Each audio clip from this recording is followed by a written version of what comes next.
Boa noite, meus amados. Nós estamos nos preparando para o culto desta noite. Eu quero convidar você a estar conosco, a permanecer conosco. Vamos aguardar mais alguns momentos, mais alguns instantes, para que os nossos irmãos possam estar entrando e então juntos nós possamos oferecer a Deus o nosso culto racional a Ele. É uma alegria sempre poder estarmos juntos. E mesmo diante de tantas adversidades que nós estamos vivendo lá já ao longo de praticamente 10 meses, nós estamos firmes até aqui, porque o Senhor tem cuidado de nós e Ele vai continuar cuidando. Então, nós podemos realmente ficar firmes quando nós colocamos a nossa confiança e esperança em Deus, o nosso Deus, que tem nos sustentado, que tem cuidado de cada um de nós, como eu tenho dito sempre. Ele cuidou, está cuidando e vai continuar cuidando da sua vida, da sua casa, da sua família.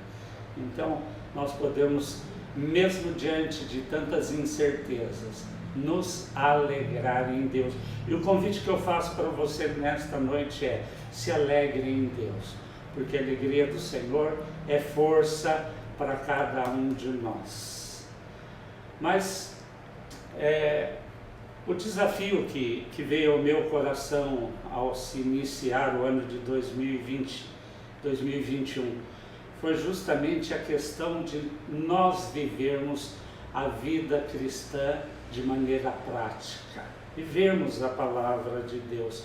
E quando eu pensava com relação a isto, e este é um desafio que veio para a minha vida, veio no meu coração, e eu entendo fruto do Espírito Santo, da ação dele em mim, porque o meu coração tem se quebrantado nesses dias, nesses primeiros 10 dias de 2021. E como eu comecei domingo passado, o que veio ao meu coração como desafio é justamente o Sermão da Montanha. Porque o Sermão da Montanha nada mais é de que um estilo de vida prático que nós precisamos desenvolver.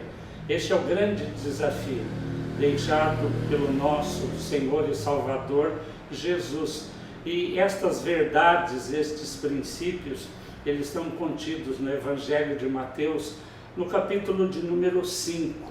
E eu comecei justamente no domingo passado, falando com relação às bem-aventuranças. Jesus, ele inicia este sermão, este estilo de vida do reino dos céus, do reino de Deus, com as bem-aventuranças.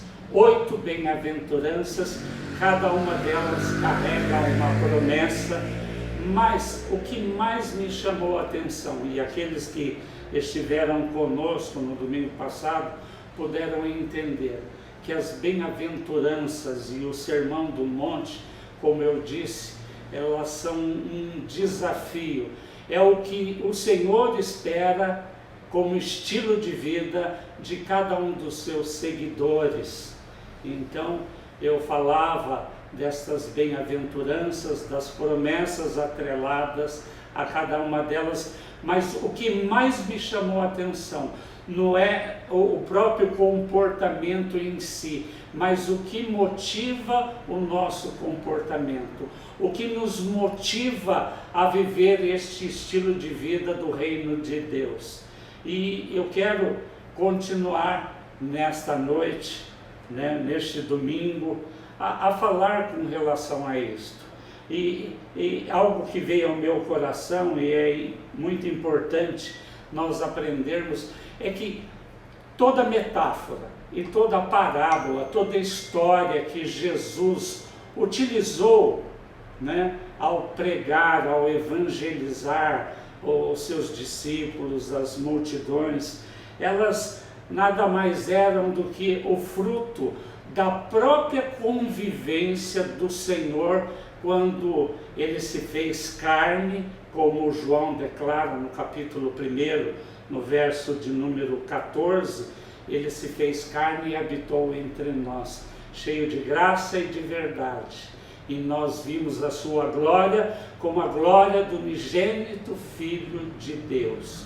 Então, a própria linguagem que Jesus utilizou, né, de uma maneira simples, para poder comunicar aquelas pessoas que, na sua grande maioria, eram pessoas simples, nada mais foram do que o resultado da sua própria convivência com estas pessoas ao longo de vários anos, o que deu ao Senhor a possibilidade de experimentar como homem emoções e sentimentos como alegria, felicidade, ou tristeza, ou até mesmo dor. E convivendo com estas pessoas, ele passou a conhecer as suas necessidades, as suas limitações, as suas carências, né? Tudo isto foi fruto da sua própria convivência, né? E isto levou Jesus a pregar, a ensinar de uma maneira simples, usando metáfora, usando parábolas, usando histórias, né? Para que aquelas pessoas pudessem entender qual era a vontade de Deus para a vida de cada uma delas, né? Então, de posse disso, entendendo esta realidade, eu quero continuar nesta noite, né? Por quê? Porque Jesus, conhecedor, né, das necessidades, das carências, das limitações humanas e do próprio desamparo que as pessoas sentiam com relação ao próprio pecado. Por quê? Porque Jesus ainda não havia tratado o pecado através da sua obra na cruz. Então, fruto disto, ele inicia este sermão com as bem-aventuranças. Só que o que me chama a atenção, e eu queria continuar nesta noite, é que essas bem-aventuranças, elas acabaram criando um abismo muito grande entre o cidadão do reino e o cidadão do mundo, levando estas pessoas naturais, sem Deus, esses ímpios, como nós declaramos, a fazer com que esses cidadãos do reino dos céus sofressem, né? Sofressem rejeição, e eles acabaram se tornando, até mesmo pela maneira que as pessoas do mundo os trataram, como a própria escória do mundo. E Jesus os advertiu com relação a isto. Mas é importante nós entendermos que esta mesma escória do mundo se tornou a única fonte de esperança para este mundo perdido. Então, é importante nós entendermos estas realidades. Por quê? Porque até mesmo aquelas coisas que pareciam ser permanentes, né, acabaram indo embora. O próprio Império Romano, com a cultura que eles tinham, né, acabou se desmoronando. Mas aquele empreendimento que Jesus iniciou lá atrás com os seus discípulos, este sim permaneceu firme, inabalável, né, ao longo dos anos. O Império Romano se foi, mas a obra, o comissionamento de Jesus, este empreendimento que ele começou lá atrás, este sobreviveu mesmo sem riquezas, né, sem posição mundana, mas eles foram puxados pela própria paixão de Cristo, que cada um daqueles seguidores, que cada um daqueles discípulos, dos seus apóstolos, tomaram, levou este empreendimento divino a sobreviver a todos os percalços, a todas as dificuldades, a todas as barreiras impostas pelo próprio inimigo das nossas almas. Porque nós sabemos, e é muito claro, que a nossa luta, como Paulo declara em Efésios, não é contra a carne ou sangue, mas contra principados e potestades. Então, este empreendimento, ele sobreviveu, mesmo sem riqueza, mesmo sem cargos mundanos. Para que, puxados por esta paixão, este mundo decaído pudesse encontrar salvação, que é o que o mundo mais precisa nos dias de hoje. Então, eu queria convidar você a abrir o Evangelho de Mateus, no capítulo de número 5. Eu quero continuar este sermão da montanha, né? E eu quero ler junto com vocês a partir do verso de número 13.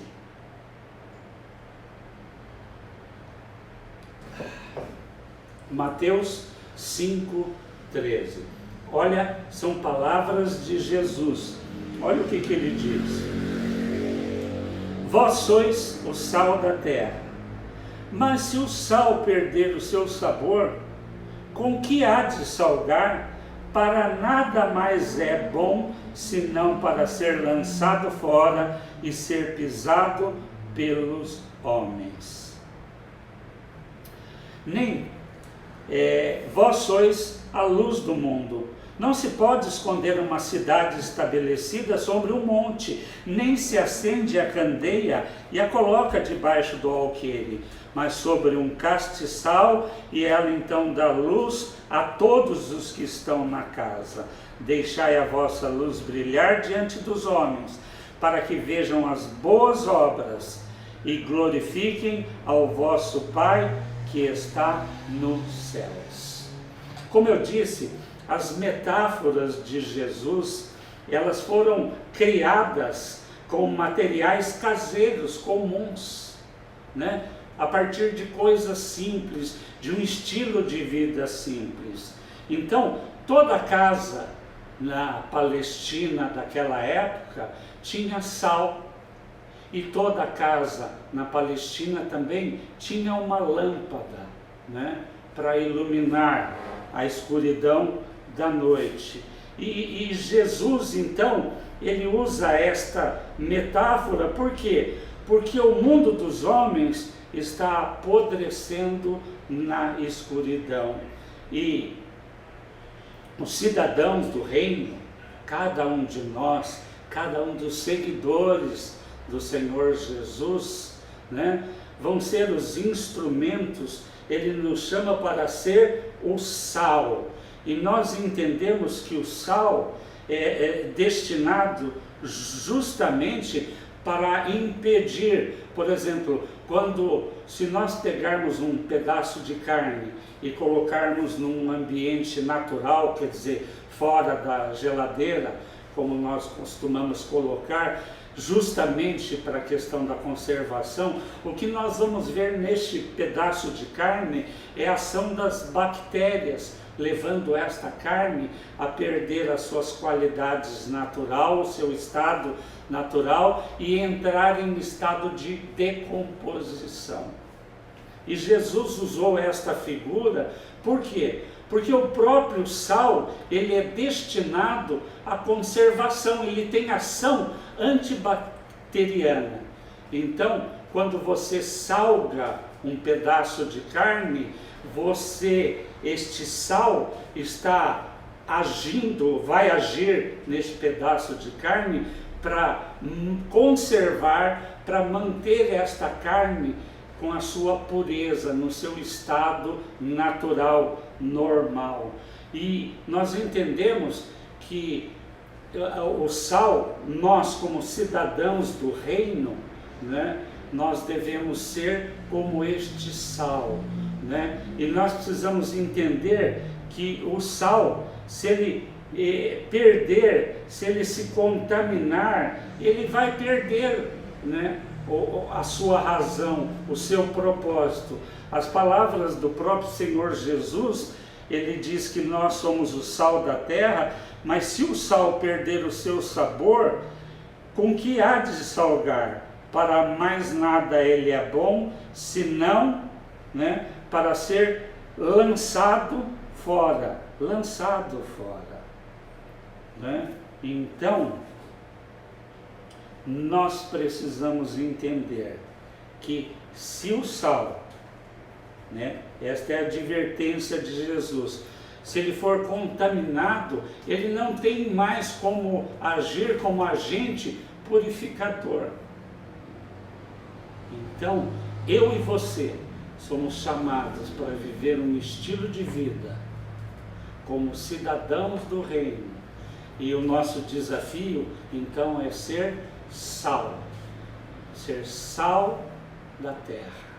Nós somos o sal, nós somos aqueles agentes de purificação que vão impedir, que vão agir naquelas vidas que estão mortas para Deus por causa do pecado, né? Como aquele que vai acabar com este processo. Aquilo que estava perdendo a vida em si, vai trazer a possibilidade, a esperança de que haja vida novamente. Então, este estilo de vida, nós somos chamados por Jesus para viver nesta terra, nestes dias.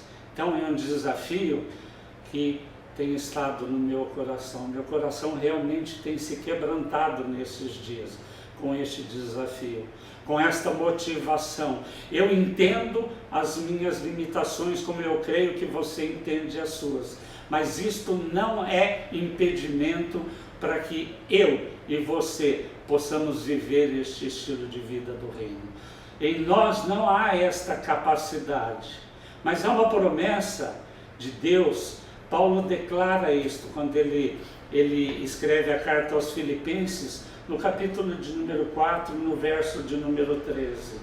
Ele declara, e eu gosto de uma das versões, né, a versão, nova versão brasileira, em português, uma linguagem nova, que declara desta maneira. A versão usual que nós conhecemos é: eu tudo posso naquele que me fortalece. Mas esta versão diz assim: eu posso fazer todas as coisas que Deus me pede, com a força que Cristo me dá.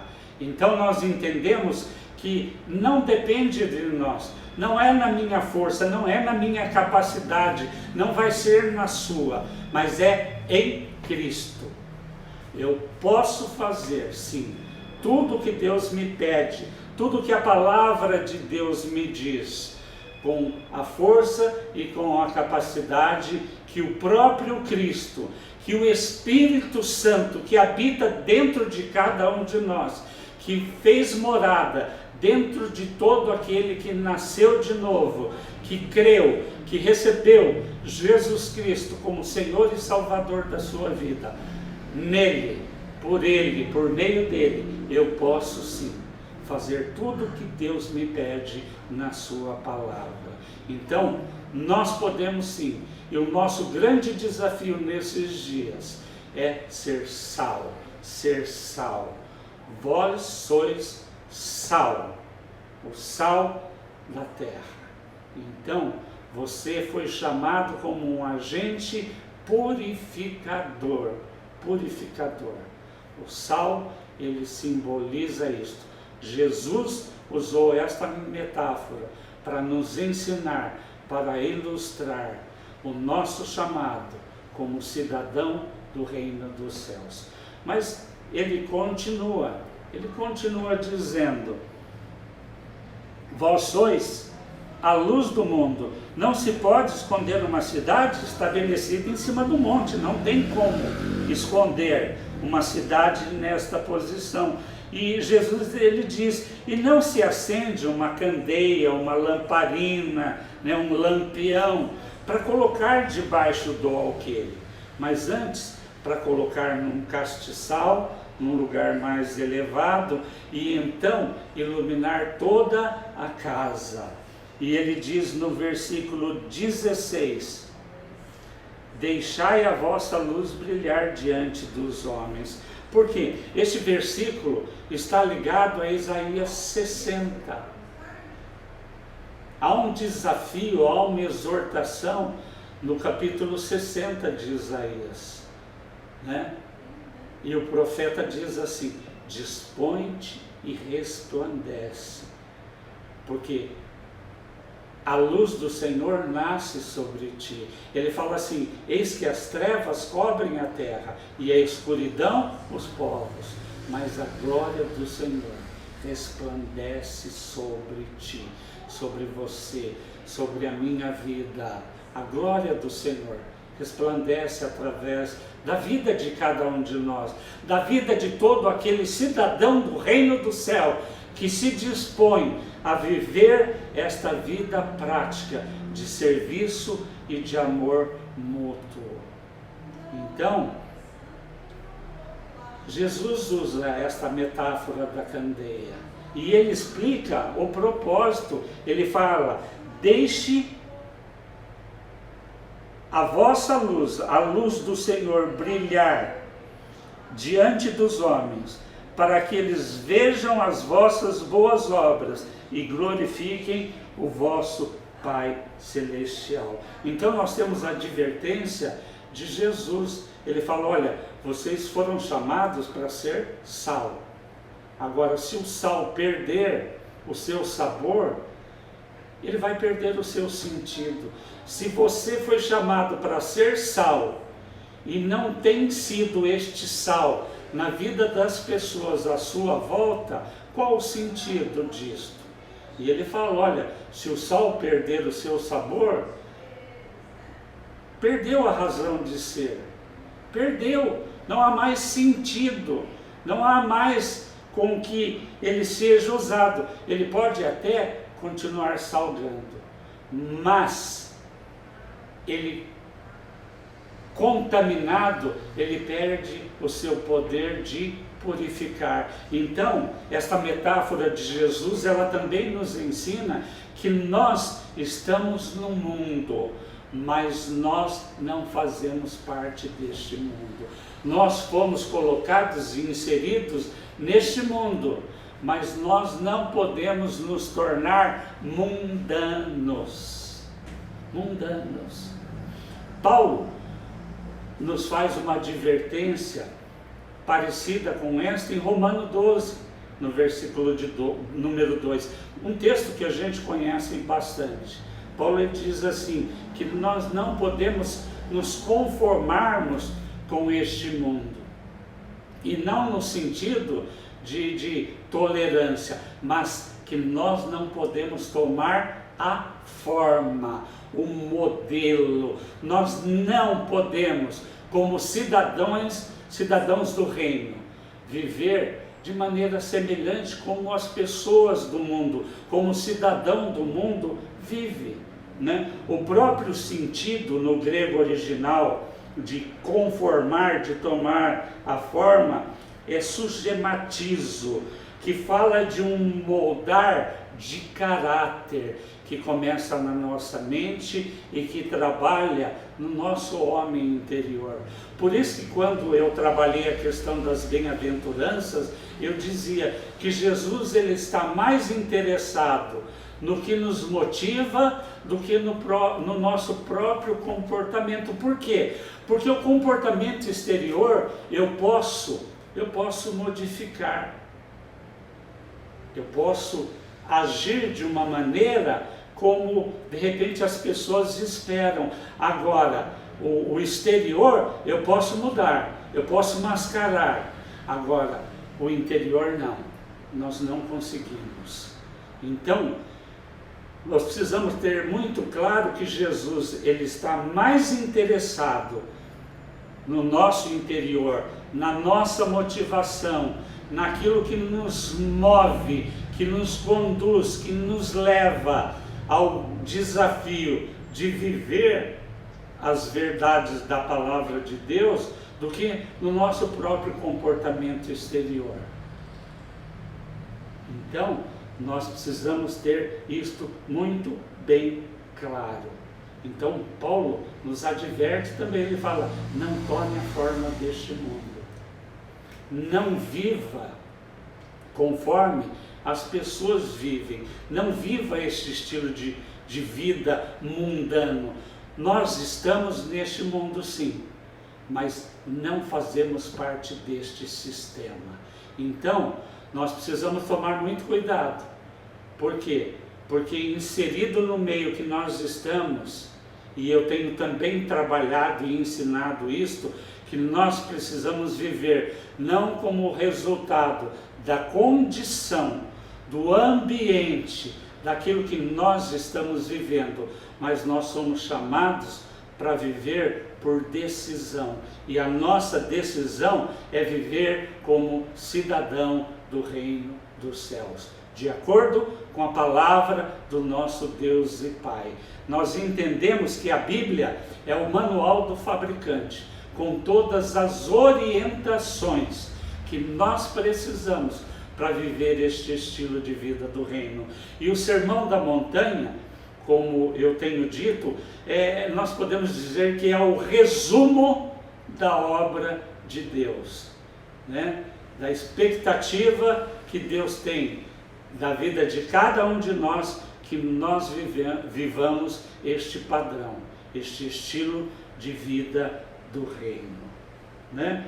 Independente de situações e de circunstâncias, porque mesmo na dor, a dor ela não pode ser um impedimento para a ação desta paixão nas nossas vidas, que é fruto, né, que tem a sua origem na própria paixão do nosso Senhor Jesus Cristo. E como seguidores dele, como discípulos dele, nós somos desafiados a viver este estilo de vida, um estilo de vida, né, de amor, um amor silencioso, né, que age, que serve, que ama, que dá um suporte silencioso para tantas e tantas pessoas desesperançadas, escravos do pecado, ainda não conhecendo o Evangelho das boas novas da salvação que há em Cristo.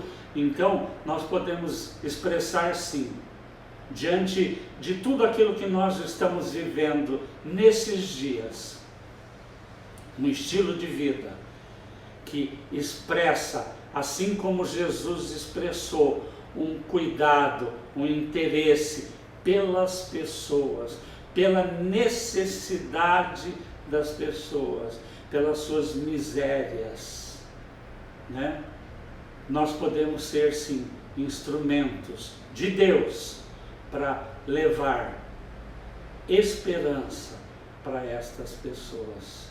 Como eu tenho dito, né, diante de tantas incertezas, nós podemos ser instrumentos de Deus para dar suporte para tantas pessoas que perderam as suas esperanças, que já não veem mais expectativas, pessoas sofrendo de ansiedade, né, de pânico, de depressão, diante das incertezas que são oferecidas, né, através das mídias, através de tudo aquilo que nós podemos ver, assistir e experimentar nesses dias.